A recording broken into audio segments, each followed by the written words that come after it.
promoted. Someone else just broke up with their girlfriend. Someone's birthday was last week and you're celebrating late because nobody could agree on a date.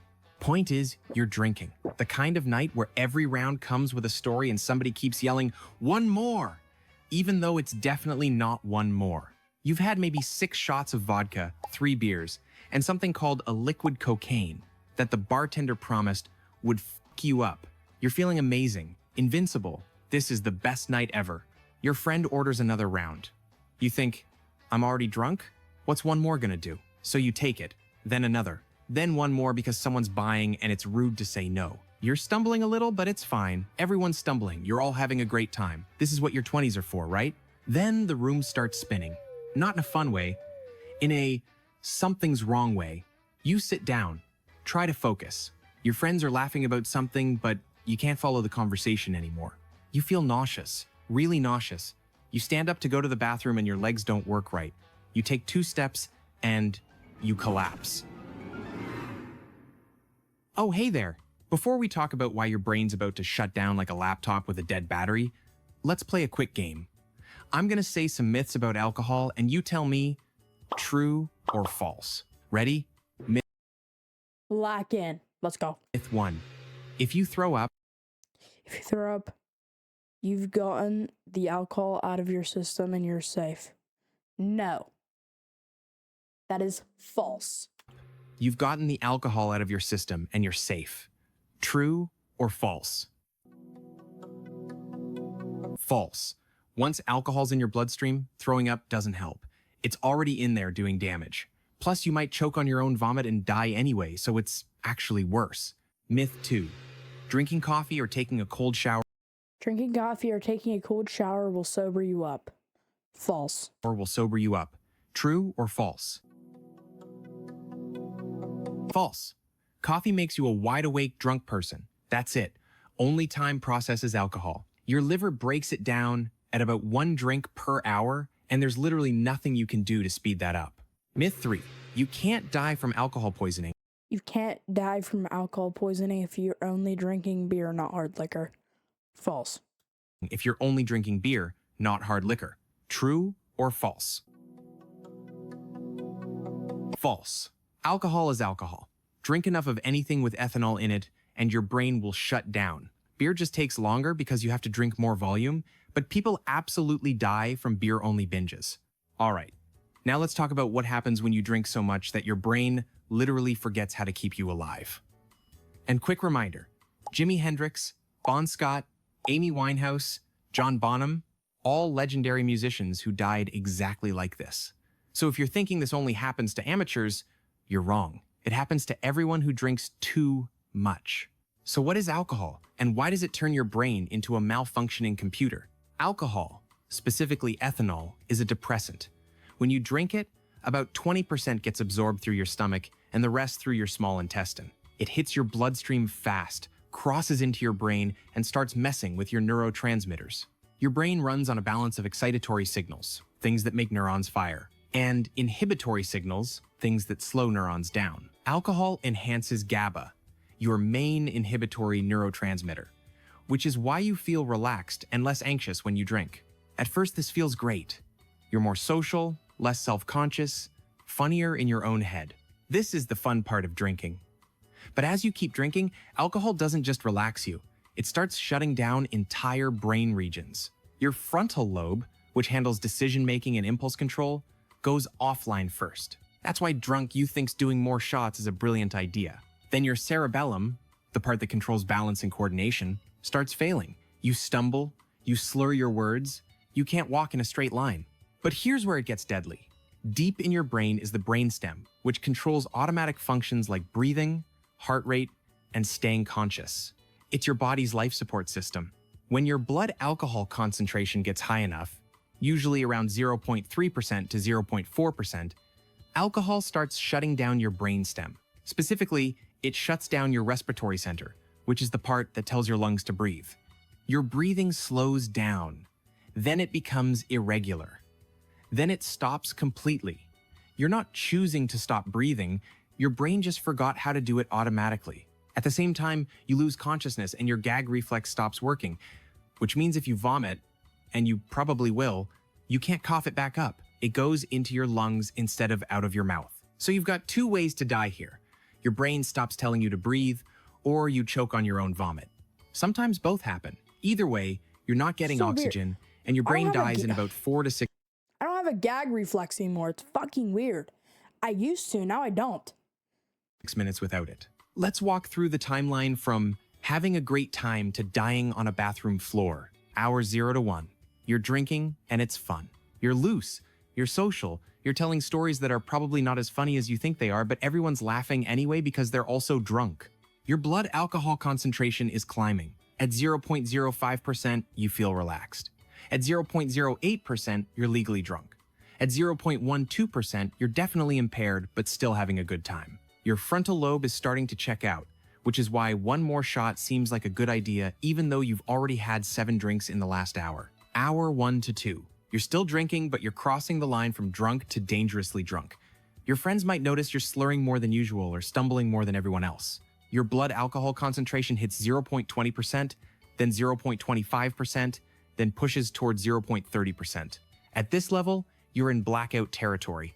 You might be walking and talking, but you're not forming memories anymore. Your vision's blurred, the room won't stop spinning, and your body's screaming at you to stop drinking, but your brain's too impaired to listen to those signals. You stumble hard, almost fall, and your friends are starting to get concerned. Someone asks if you're okay. You say you're fine, but you're not fine. Hour 2 to 3. You're not having fun anymore. You're sitting down because standing is impossible. Your skin's pale, you're sweating, and you feel like you might throw up or pass out or both. Your blood alcohol concentration is somewhere between 0.35% and 0.40%, which is Holy. well into life-threatening territory. For reference, 0.40% is the LD50 for alcohol, the dose that kills 50% of people who reach it. Your breathing's getting shallow and slow. Instead of 12 to 16 breaths per minute, you're doing maybe 6 or 8. Your brainstem is struggling to keep your respiratory system running. Your friends are trying to keep you awake.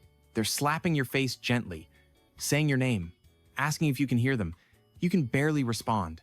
Then you go completely limp, not asleep, unconscious. There's a difference. Asleep, you can be woken up. Unconscious, you can't. Hour 3 to 4. You're fully unconscious and your breathing is critically slow. Maybe one breath every 15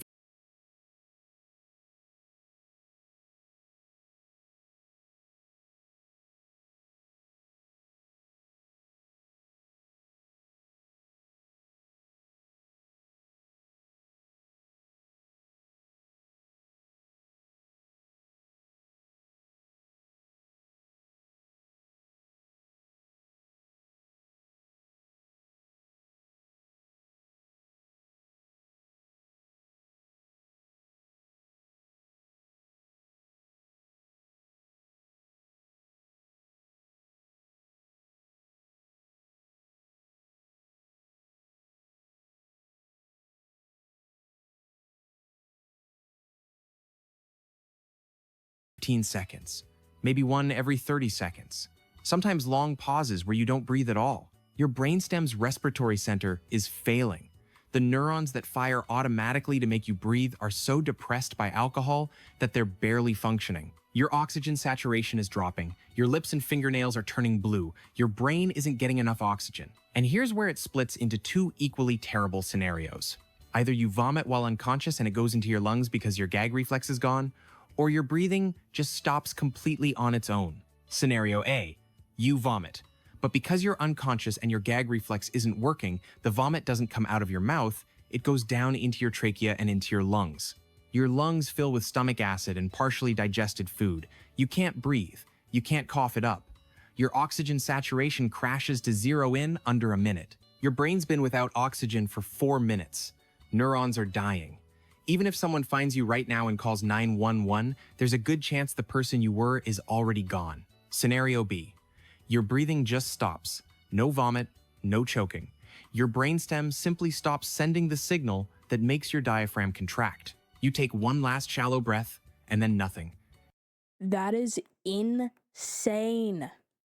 You're telling me if I drink enough alcohol, I could just stop breathing or just try to throw up, but the throw up goes in my lungs. That's horrible. Your chest doesn't move, no air going in or out. Your heart keeps beating for a few more minutes because it has its own electrical system, but without oxygen, it eventually stops too. Cardiac arrest follows respiratory arrest. You're on a bathroom floor. Your friends finally call 911, but it's been at least 15 minutes since you stopped breathing. The paramedics arrive in 8 minutes. They try to resuscitate you, but your brain's been without oxygen for over 20 minutes.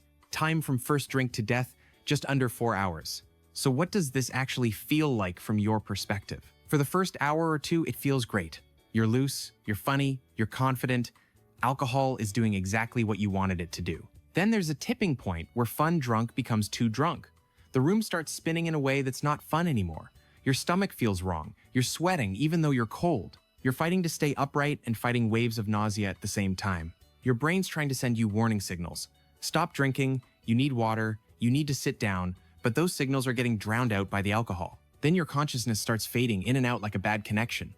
You're aware for a moment, then nothing. Then aware again, but you don't know how much time passed. The last thing you're probably aware of is feeling really, really sick and really, really tired. Not sleepy tired, shutting down tired. And then everything goes dark. Not like closing your eyes, like someone turning off a switch. One moment you exist, the next you don't. You don't feel yourself stop breathing because you're not conscious anymore. You don't feel the vomit going into your lungs.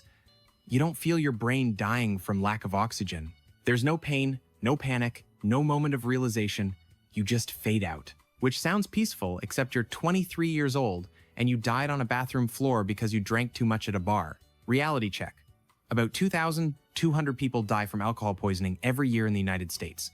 That's 6 people per day.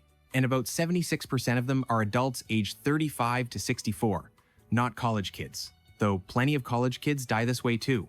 The problem is that binge drinking, defined as 5 or more drinks in about 2 hours, is completely normalized. It's what you do on weekends, at parties, during celebrations, after bad breakups. Everyone's got a story about the time they drank way too much and survived, which creates this false sense of security. I've been that drunk before, and I was fine, so I'll be fine this time too. But alcohol tolerance varies based on body weight, sex, genetics, what you've eaten, how fast you're drinking, and about a dozen other factors. What didn't kill you last weekend might kill you tonight. And here's the worst part. People leave their dangerously drunk friends alone to sleep it off because they don't want to ruin the vibe or deal with hospitals or get in trouble for underage drinking. So you die alone in a bedroom or bathroom while your friends are in the next room taking shots and laughing, completely unaware that you stopped breathing 20 minutes ago. If someone's so drunk they can't stand up, can't stay awake, or their breathing looks wrong, call 911 immediately. They can't get in trouble for drinking if they're dead,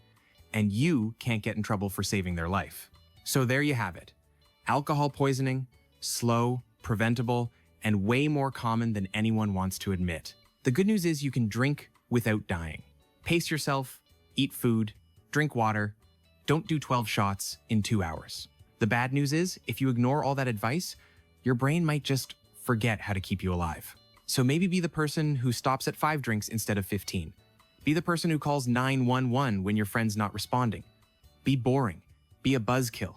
Be alive. Because the alternative is becoming one of those 6 people per day who died doing something that's completely legal and socially acceptable. Like and subscribe if you like this video. Stay safe, drink water, and if your friend's passed out and not responding, call 911. They'll either wake up embarrassed or they'll wake up alive. Both are better than not waking up at all.